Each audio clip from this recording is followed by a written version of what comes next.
Hey, so today we have a Gaggia titanium that was brought in due to a broken hinge. So we replaced that guy. Here's just opening it up, there, closing it. So let's pull a shot, see how it looks.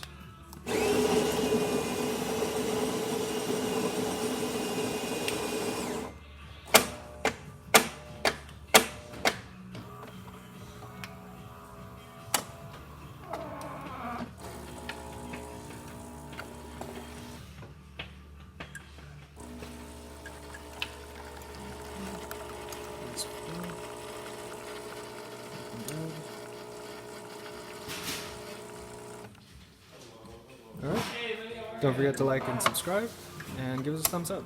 See you later.